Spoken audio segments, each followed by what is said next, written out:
Bonjour à tous. Je souhaite tout d'abord remercier Jean-Baptiste Marie, directeur de JPEPO, et Lola Davidson, directrice de ce programme engagé pour la qualité de l'architecture du logement de demain, pour ouvrir cette journée. Une invitation qui fait suite en fait à un programme. Je suis trop loin du micro. Je me rapproche. Est-ce que là ça va mieux? Ok, super. Donc cette invitation, en fait, elle fait suite à un programme de recherche que nous avons mené au sein du LACT, le laboratoire de l'école d'architecture et de paysage de Lille. C'était une équipe pluridisciplinaire de chercheurs qui s'est intéressée au sujet que je vais développer aujourd'hui. Et la recherche que je vous propose de montrer aujourd'hui, je l'ai menée plus particulièrement avec mon collègue Richard Klein, sur un domaine, sur une campagne d'expérimentation du plan construction qui date du début des années 70 et qui s'appelle les modèles innovation. Et j'étais particulièrement enthousiaste d'accepter cette invitation parce que je pense qu'il y a un certain nombre de parallèles à faire entre les conclusions de notre recherche, les objectifs, les résultats de cette campagne des modèles innovation issus du plan construction et la manière aujourd'hui de produire du logement, ou tout du moins les ambitions que porte ce programme qui nous réunit aujourd'hui. Ces parallèles, ce n'est pas tout à fait un hasard, puisque le JPEPO qui opère le programme engagé pour la qualité du logement de demain est en fait en filiation directe avec le PUCA, le plan urbanisme construction architecture,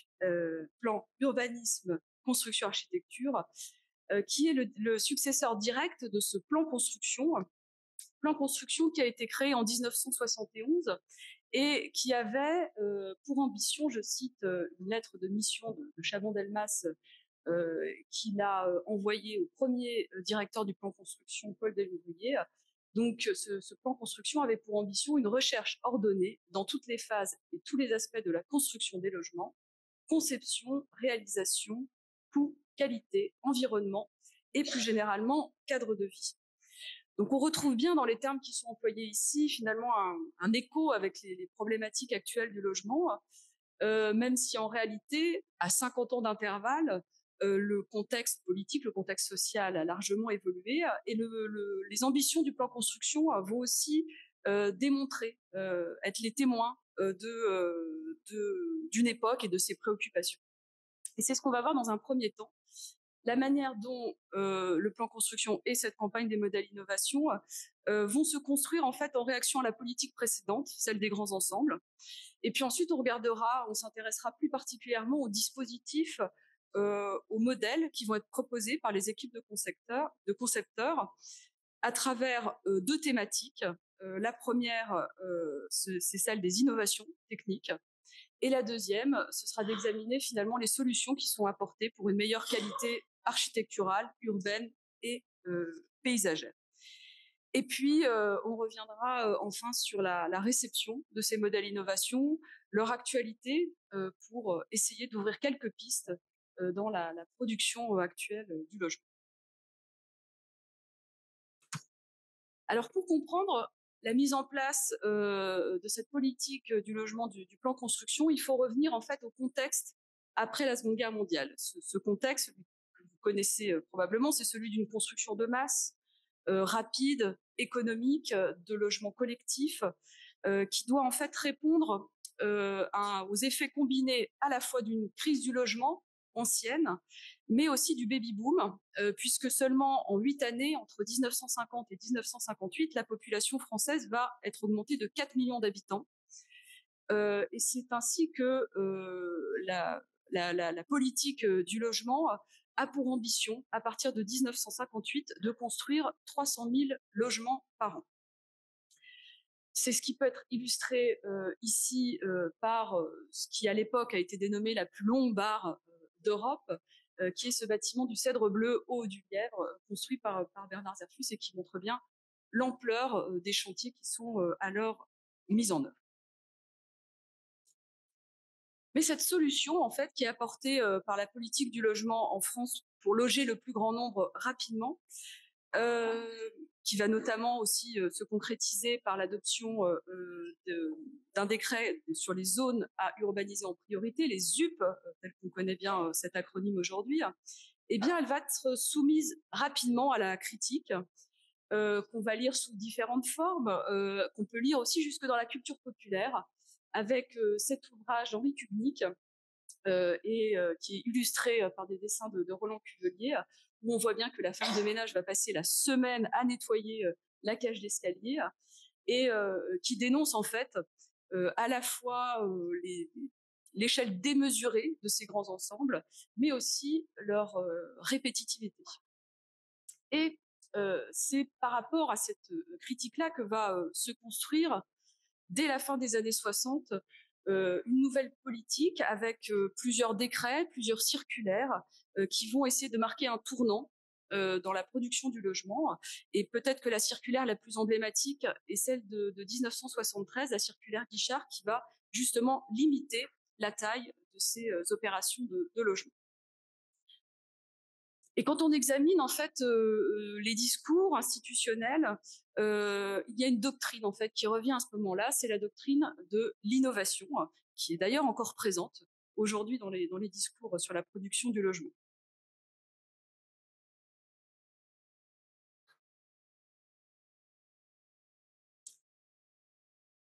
Cette doctrine va se formaliser avec la création le 25 mai 71 du plan construction, qui est un programme interministériel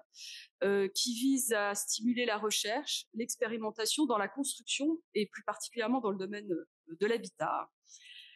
qui va regrouper plusieurs programmes dont les plus connus probablement aujourd'hui sont le programme Architecture Nouvelle, le PAN,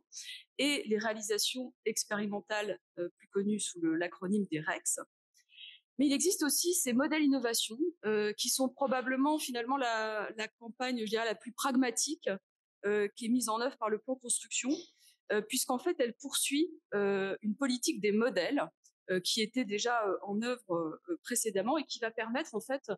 de concevoir des dispositifs et de les appliquer ensuite sur l'ensemble du territoire français. 3 campagnes d'agrément vont être organisées en 73, 74 et 75, où en fait des équipes de concepteurs vont être appelées à proposer des dispositifs architecturaux urbains, des équipes qui vont regrouper des architectes, mais aussi des ingénieurs, des bureaux d'études et plus largement des entreprises, puisqu'en fait le monde industriel, l'industrie du bâtiment est largement impliquée dans la conception de ces modèles d'innovation qui vont souvent reposer sur des procédés, sur des techniques de construction innovantes et notamment sur le système de la préfabrication.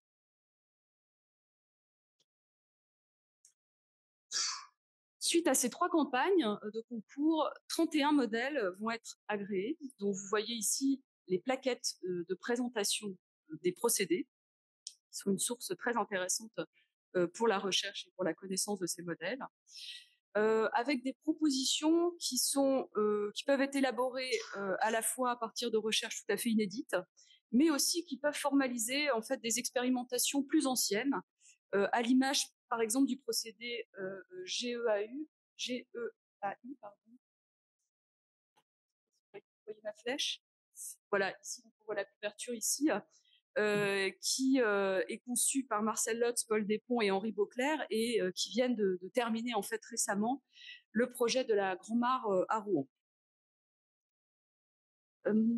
Selon les modalités de ce concours et selon les critères du jury, 2 éléments font partie de ces critères d'évaluation pour donner cet agrément modèle innovation. Le premier, c'est la technologie, le procédé de construction. Et le second, c'est le type d'habitat ou la conception architecturale. Et si certains de ces modèles vont parfois rester à l'état de prototype, comme toute expérimentation, ou bien même des opérations qui vont rester à l'état d'unicum,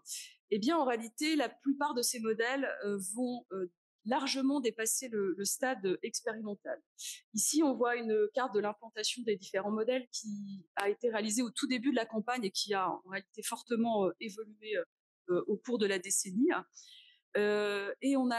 peut citer quelques chiffres sur les réalisations pour mesurer l'ampleur en fait de cette campagne, puisque par exemple avec le modèle M+M vont être construits 6 000 logements, avec le procédé Salamandre 7 000, et avec le procédé Maillard SAE plus de 10 000 logements vont être construits en France. Si vous voyez par exemple ce modèle Maillard qui est illustré avec les pastilles jaunes. Ce qu'il faut noter, c'est que bien que le programme avait l'ambition d'ouvrir ces modèles aux maîtres d'ouvrage privés, finalement, c'est quasiment exclusivement des bailleurs sociaux qui vont mettre en œuvre ces dispositifs. Et avec, comme vous voyez ici sur cette carte, un paysage urbain français qui va être très largement marqué par cette campagne, par la présence de ces logements, avec diverses implantations, mais on va noter que souvent, les modèles innovation vont s'implanter dans des agglomérations urbaines de taille moyenne et parfois dans les franges, dans les périphéries de ces villes. En parallèle, on peut aussi noter quelque chose de plus spécifique qui peut être en fait établi par une certaine porosité entre les différentes politiques qui sont alors en œuvre. C'est aussi l'implantation de ces modèles innovation dans les villes nouvelles. En réalité, ce rapprochement entre la politique du plan construction des modèles innovation et celle des villes nouvelles peut se faire par la figure de Paul Delouvrier, qui est donc le directeur du plan construction à partir de 1971, mais qui a aussi été l'un des principaux protagonistes de la création des villes nouvelles,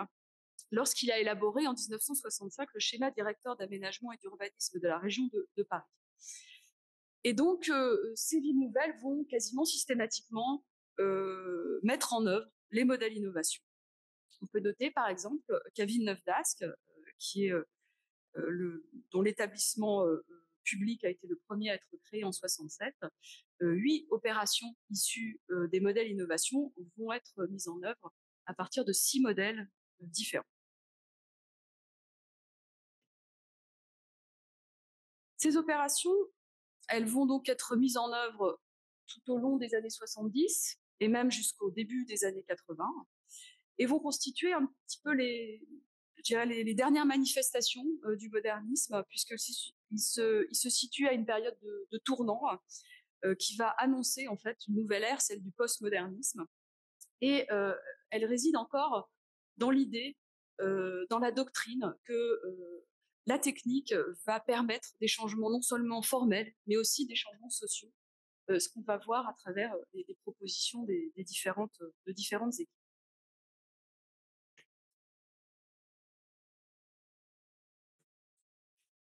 Donc si on regarde sous un premier angle différent de ces modèles,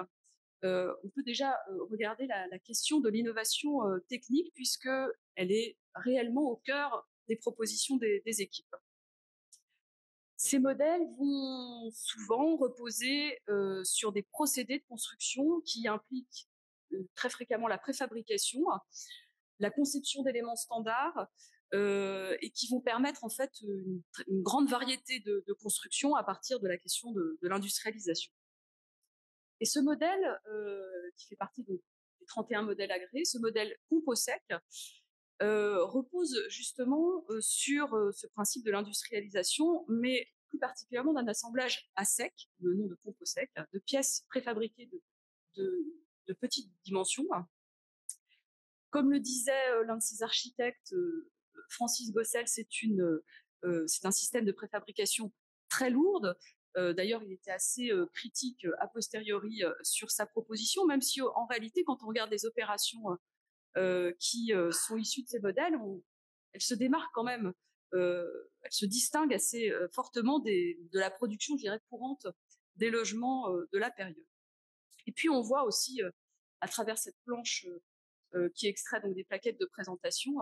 aussi l'aspect didactique des visuels que mettent en œuvre les concepteurs pour montrer que finalement cette industrialisation de la construction, elle est comme un jeu de construction qui est ou un grand mécano qui est un vocabulaire qui va être employé de manière récurrente par les différentes équipes. peut regarder maintenant le modèle maille, qui est fondé par l'ingénieur Jean Barretz et qui est constitué également de pièces préfabriquées planes, qui sont assemblées elles aussi comme un mécano, à partir d'une maille dimensionnelle de 90 cm de côté.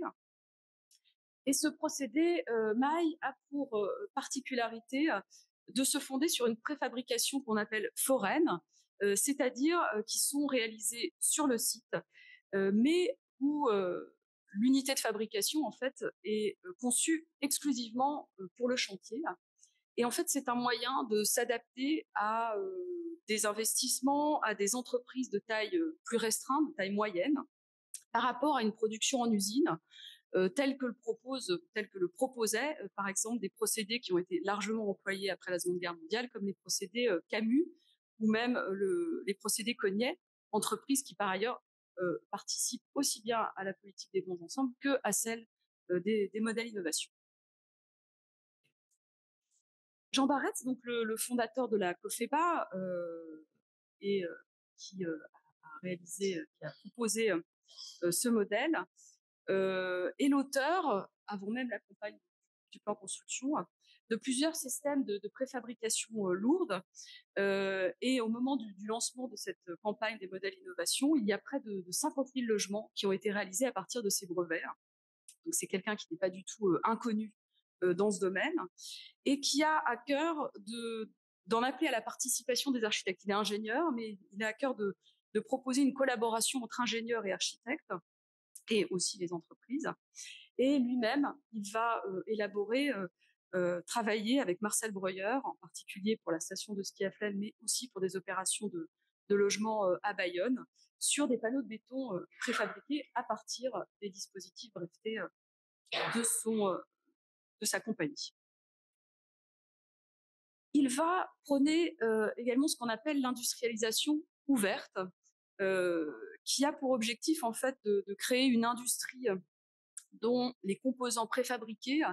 vont pouvoir être utilisés de manière indifférente d'un chantier, d'une opération à une autre. Et il va lui-même proposer en fait des composants, en l'occurrence des panneaux de façade que l'on voit ici à Encorbellement, qui sont préfabriqués en plastique à partir d'une ossature métallique. Mais pour défendre ses convictions, c'est une figure assez intéressante. Jean Barretz va aussi s'engager politiquement et il va fonder en 1965 un parti politique qui s'appelle Technique et Démocratie. Il va même candidater aux élections présidentielles sans succès. À partir donc de ses grandes ambitions pour le domaine de la construction et notamment pour cette question de l'industrialisation ouverte, qui est d'ailleurs largement soutenue par les acteurs du plan construction, même si en réalité elle connaîtra une destinée assez brève, puisque les profonds bouleversements qu'elle aurait entraînés n'ont pas permis qu'elle s'impose euh, dans la chaîne de production.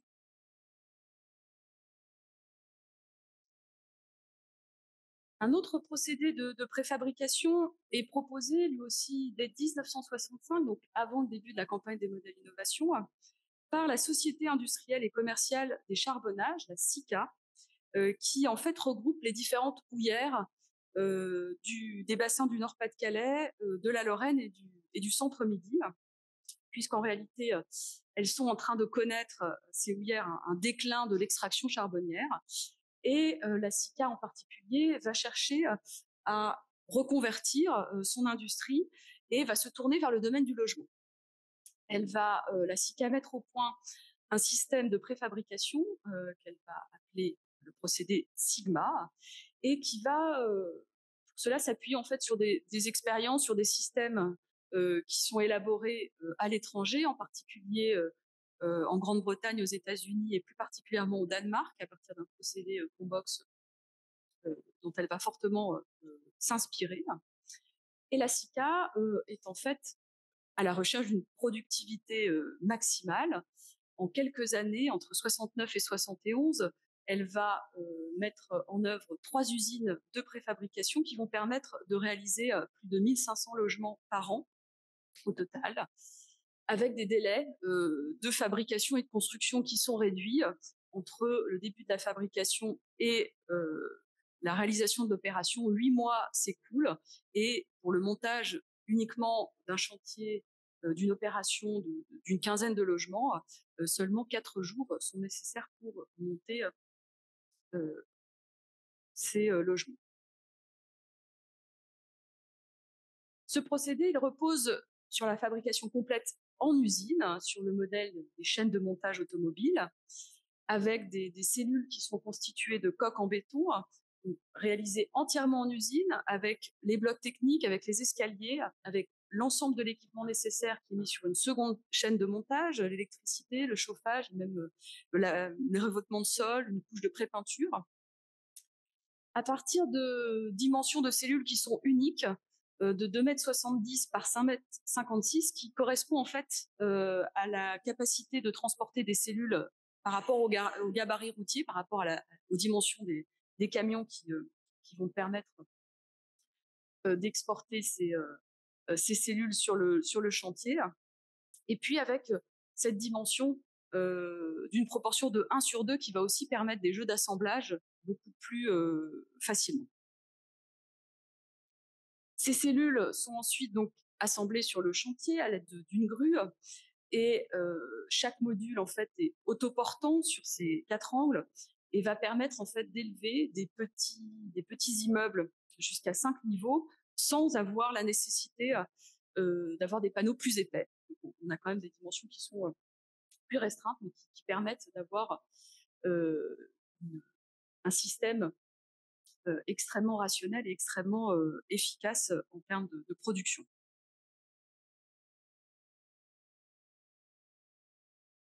D'ailleurs, on observe aussi qu'un système assez similaire pour un autre procédé qui a été agréé Modèle Innovation, qui est le procédé de la SIRH, la Société industrielle de recherche et de réalisation de l'habitat, qui est proposé par Claude Prouvé, le fils de Jean Prouvé, et qui va en fait de la même manière, Claude Prouvé va s'associer avec un ingénieur des Houillères de Lorraine dans la même idée de reconvertir l'industrie qui décline dans la production de logements, mais cette fois production de logements non pas à partir de panneaux de béton préfabriqués, mais d'ossature métallique selon les enseignements de son père Jean Prouvé, dans un modèle qui restera à l'état de prototype. Et ce modèle, malgré la très grande rationalité de leur système, démontre aussi qu'une conception qui est prévue pour la série peut aussi s'adapter et proposer un certain nombre de variations, que ce soit dans les modes d'assemblage, que ce soit dans les panneaux de béton préfabriqués, jusqu'à la forme des balcons. C'est ce qu'on voit ici, forme des balcons qui peuvent être appropriés de manière différente selon leurs habitants et leurs usages. Et donc, ce qui montre aussi, c'est qu'en fait, l'un des enjeux de la préfabrication, certes, c'est une production rationnelle, rapide, économique, mais c'est aussi, en tout cas ce que souhaitent les architectes qui proposent ces modèles, une recherche d'esthétique que poursuivent certains concepteurs, qui peut être réalisée de manière assez simple, avec l'expression des joints notamment entre les différents modules. C'est ce qu'on peut observer entre le rez-de-chaussée et le premier niveau ici, mais aussi une esthétique de la préfabrication qui passe aussi souvent par la dissociation assumée formellement entre la structure et le remplissage, dans une tradition finalement assez rationaliste de la culture architecturale française. Et c'est ce qu'on peut voir avec cette opération qui est issue du procédé du modèle structure-accueil, qui est proposé par l'architecte Louis Schneider, où on voit bien la structure en béton et le remplissage par panneaux préfabriqués, dont la colorimétrie ici a été conçue par les artistes plasticiens France et Michel Clerc, qui sont en réalité missionnés pour la ville nouvelle, pour l'ensemble de la ville nouvelle de Villeneuve-d'Ascq, pour établir la colorimétrie des différentes opérations. Structurellement, ce modèle structure-accueil, il est assez intéressant. Il va adopter le principe de la nappe urbaine et repose sur la dissociation entre la trame porteuse, qui est établie ici de manière diagonale, avec les points porteurs situés ici, et la trame utile, qui est organisée de manière orthogonale. En réalité, Louis Schneider va surtout proposer d'associer la structure porteuse verticale à la circulation des fluides en créant ce qu'il appelle le potogène. Ce potogène dont on voit la coupe ici propose un profil en U, et Louis Schneider a l'ambition avec ce procédé d'obtenir une flexibilité maximale dans la composition du logement, en permettant de situer les pièces humides le plus librement possible. C'est une problématique assez récurrente, en particulier dans le domaine du logement. Système qui est aussi permis par l'utilisation récente de la ventilation mécanique contrôlée, la VMC, qui va permettre d'envisager que les pièces humides soient au cœur de l'appartement et non plus situées en périphérie, du moins avec une ouverture vers l'extérieur. Et Schneider va proposer plusieurs solutions d'aménagement où il va mettre en avant finalement les possibilités formelles, les possibilités de cloisonnement libre que permettent ce modèle, avec des dessins qui représentent en fait des intérieurs assez souples, où les pièces sont traitées comme des entités, comme des volumes autonomes, avec des angles arrondis qui sont disposés indépendamment de la structure porteuse. Ici, il imagine même un bloc central de nuit avec les espaces de sommeil qui sont associés à la salle de bain et au WC. Il propose d'autres dessins avec une assez grande liberté de composition. Alors, tout comme le modèle structure accueil qu'on vient de voir, le procédé Maillard SAE, qui est mis au point par l'architecte Henri-Pierre Maillard avec l'entreprise SAE, repose elle aussi sur cette expression, formellement repose sur cette expression, sur cette dissociation entre structure et remplissage. C'est un modèle en fait qui est conçu à partir de recherches préalables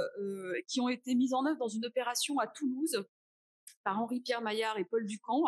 selon le système qui s'appelle le système 3-5-7,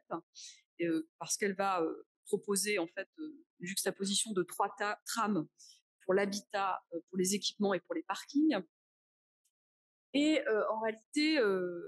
l'opération de Toulouse, elle est réalisée dans le cadre du programme Architecture Nouvelle du PAN. Elle va être mise en œuvre dans le cadre des réalisations expérimentales, les REX, et elles vont aussi permettre de déposer, d'avoir un agrément modèle innovation, ce qui montre bien aussi que ces procédés, ces systèmes qui sont développés par les architectes, les ingénieurs, les entreprises, il y a une certaine porosité entre les différents éléments, les différentes campagnes lancées par le plan construction. Ce procédé Maillard SAE repose en fait sur le principe d'un tabouret structurel qu'on voit ici, qui est composé de 4 poteaux, de 4 poutres et d'une prédale qui va donc former des immeubles polycubiques qui sont d'ailleurs facilement reconnaissables dans le paysage français par ce traitement de l'angle qui est rentrant. On peut les reconnaître bien aujourd'hui grâce à cet élément formel. Et c'est le modèle qui va être le plus largement mis en œuvre en France, avec plus de 10 000 logements construits sur le territoire. On voit ici une des perspectives urbaines que propose Henri-Pierre Maillard par rapport à ce procédé, qui n'avait pas pour seule ambition la productivité importante,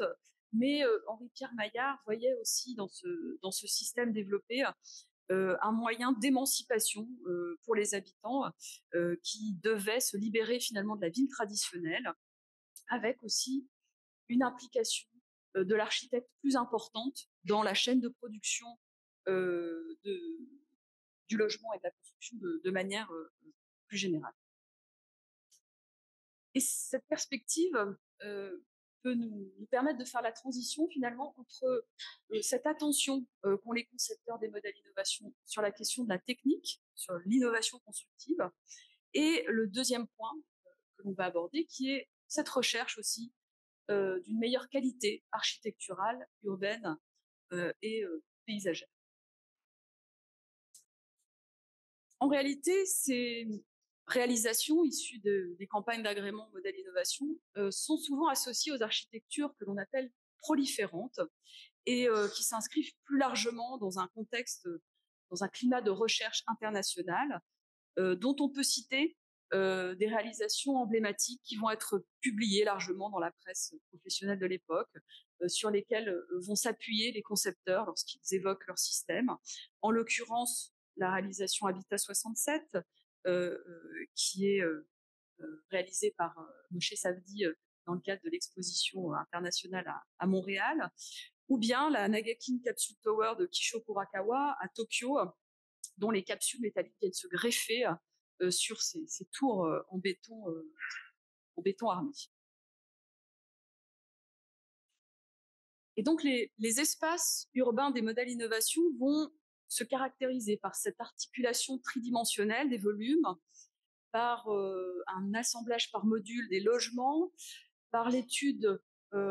des transitions entre intérieur et extérieur, par tout un jeu de dispositifs extérieurs, de passages, de cheminement piéton, de jeux de topographie, qui illustre bien en fait cette opération située à Liancourt, qui est issue du modèle maison et jardin, qui s'appuie sur l'assemblage de modules hexagonaux de 3 mètres de côté, construits à partir d'une structure en béton armé, et qui propose pour chacun des logements à la fois un garage d'une surface de 25 mètres carrés et une terrasse systématiquement de la même surface. Et la conception de plusieurs de ces modèles se fait donc assez souvent à partir de modules géométriques, de formes géométriques, que l'on pense donc là à l'hexagone qu'on vient de voir, au carré plus simplement, et ici au triangle équilatéral, qui on voit ici le plan du modèle trirème, qui ne verra en fait la réalisation qu'une seule opération située à Longness, et qui s'organise ici cette opération de logement collectif à partir d'une desserte d'un couloir central qui va permettre de desservir des logements de part et d'autre, et qui est conçu par les architectes Jacques Calice et Roger Salem, qui vont faire partie de l'AUA, et opération en fait qui témoigne bien de leur recherche, qui lie en fait la structure avec une esthétique qu'ils viennent mettre en avant. On pense par exemple à l'école d'architecture de Nanterre ou à la piscine d'Aubervilliers, où Jacques Calice et Roger Salem utilisent des structures métalliques. Ici, on retrouve un petit peu ce jeu formel, mais avec l'utilisation d'une structure en béton armé qui est rejetée à l'extérieur en fait de l'enveloppe des logements eux-mêmes.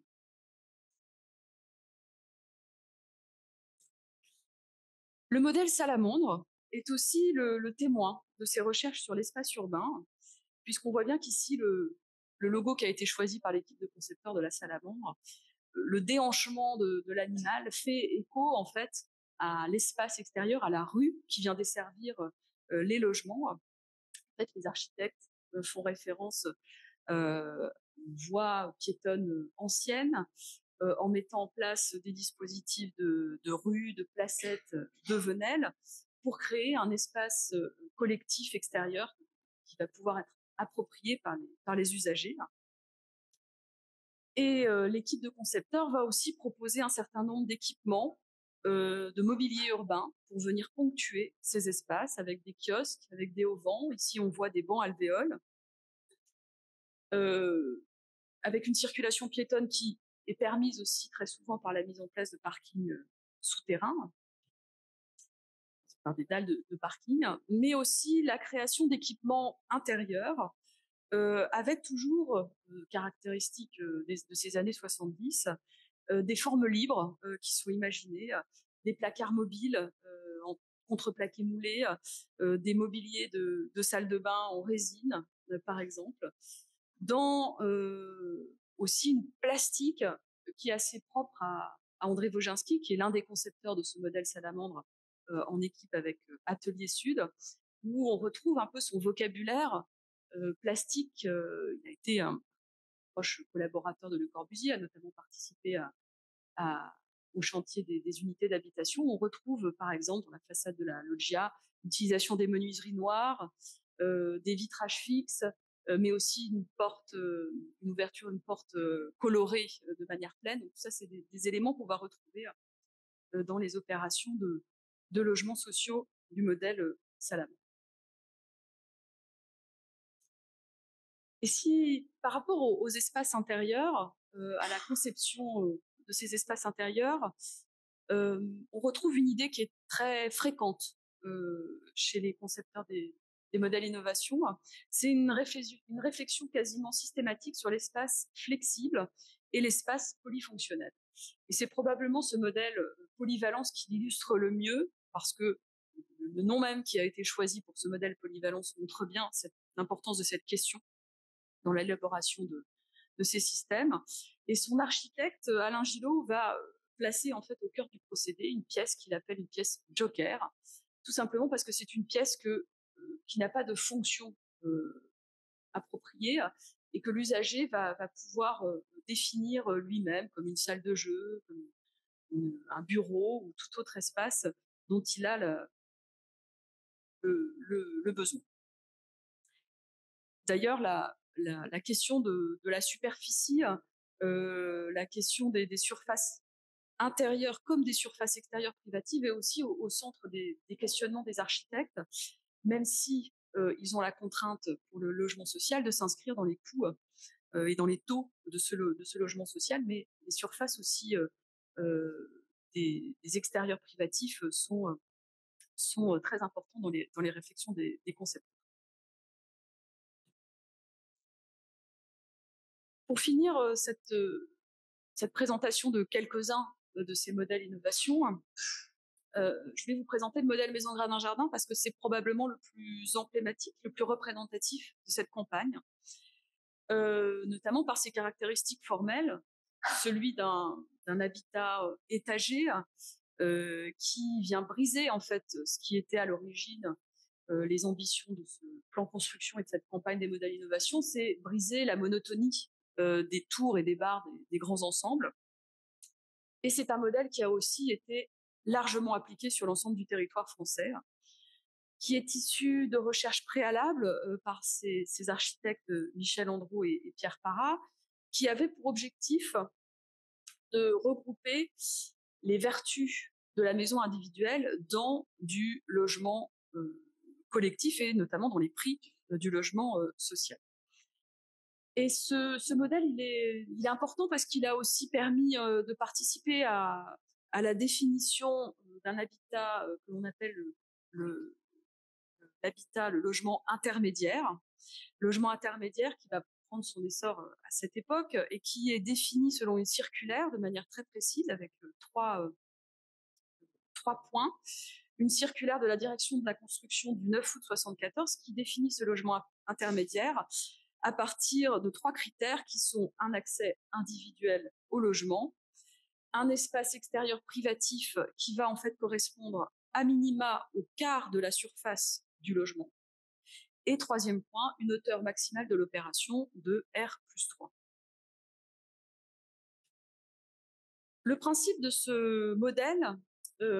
c'est de superposer des appartements en gradin qui vont en fait permettre donc des surfaces extérieures privatives importantes qui vont aller de 25 à 40 mètres carrés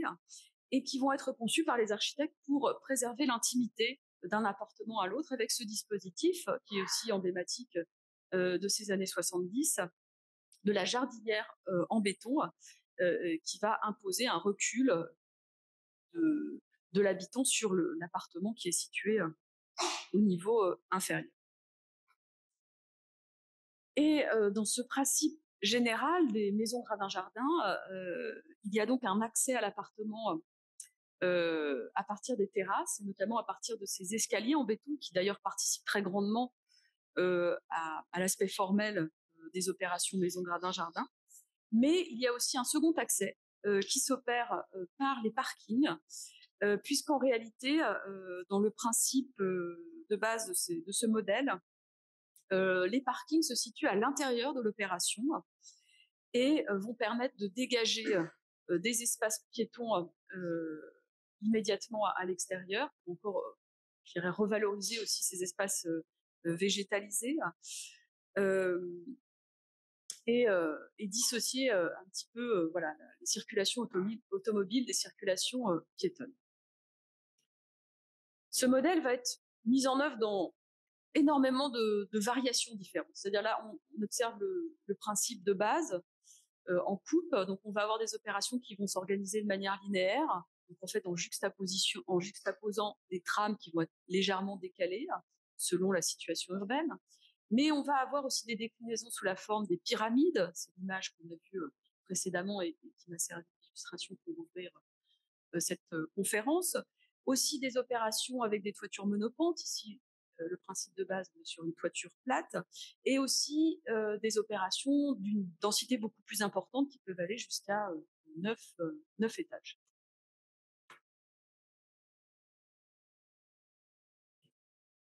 Si on prend maintenant un petit peu de recul sur l'ensemble de cette campagne des modèles innovation, et que l'on regarde déjà les moyens de diffusion, il y a une grande exposition qui a été organisée au Grand Palais à Paris en 1974, intitulée Habitat et innovation, et qui permet en fait de diffuser les résultats de cette campagne pour sensibiliser les commanditaires, les gestionnaires du logement social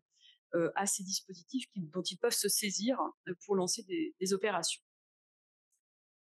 Ces résultats, ils sont aussi diffusés dans la presse spécialisée, en particulier dans les revues Technique et Architecture d'aujourd'hui, à travers plusieurs numéros consacrés à la question de l'architecture évolutive, de l'habitat, où on va trouver souvent en fait des extraits des plaquettes de présentation directement par des équipes de concepteurs, mais aussi parfois des critiques plus radicales, notamment je pense à un des textes d'Édith Girard qui va fustiger le mythe technologique de cette campagne des modèles innovation, mais aussi la notion de flexibilité qu'elle remet en cause.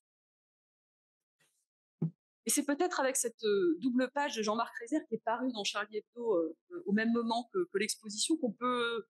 ressentir en fait ce climat critique qui règne au moment de ces opérations,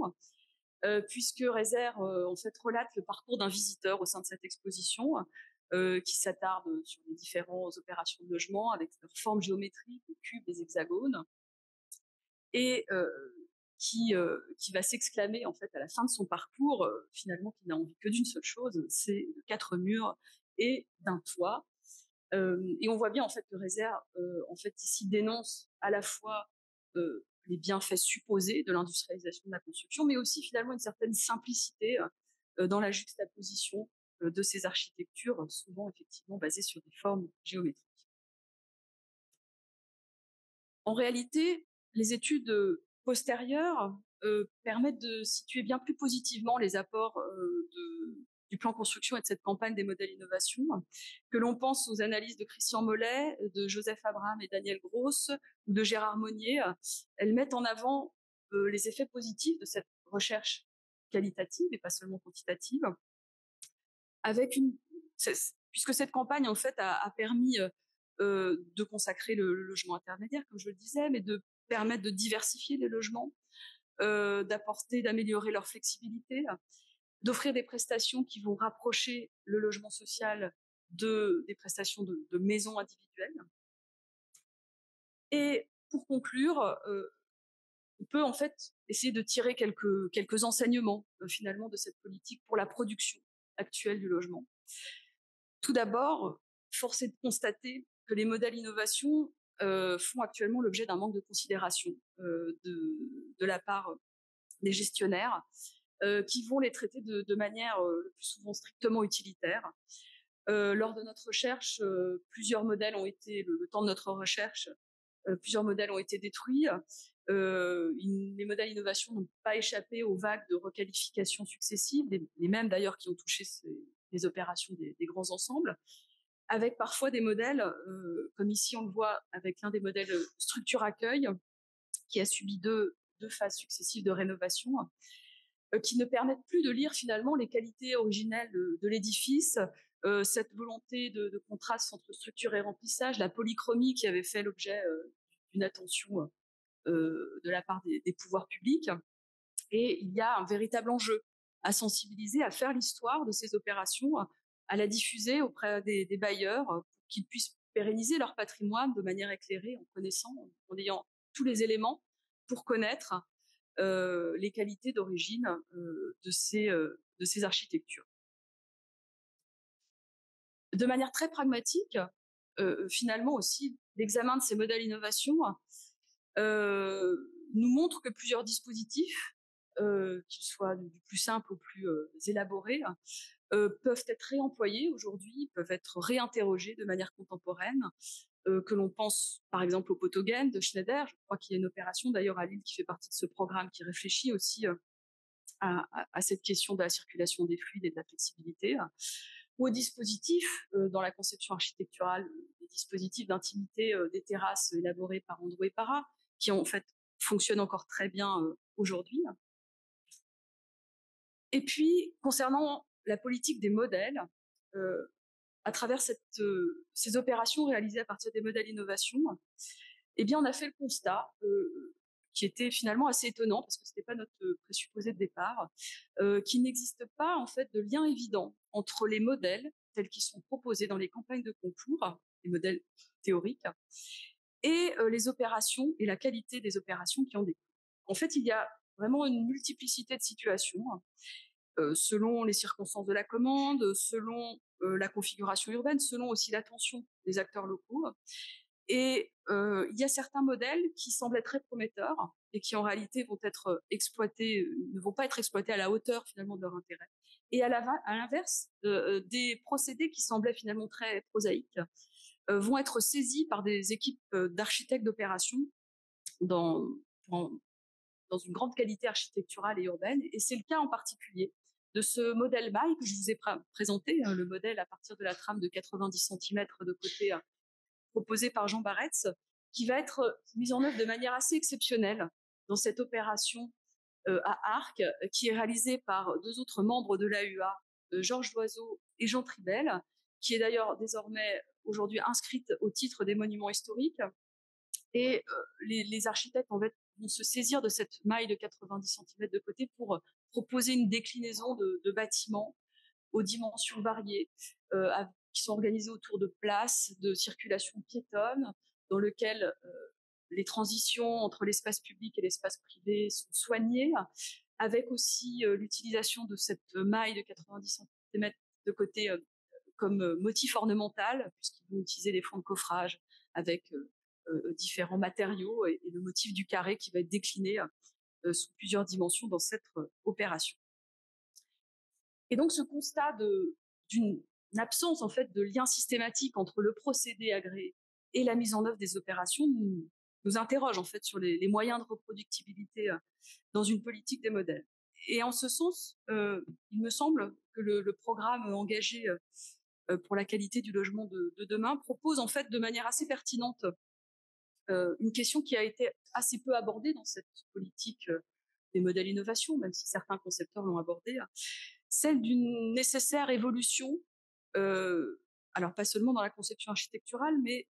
nécessaire évolution des modes de faire, des modes de production dans la chaîne de construction, dans la chaîne de production du logement, et notamment le rôle de ces différents acteurs. Et cette piste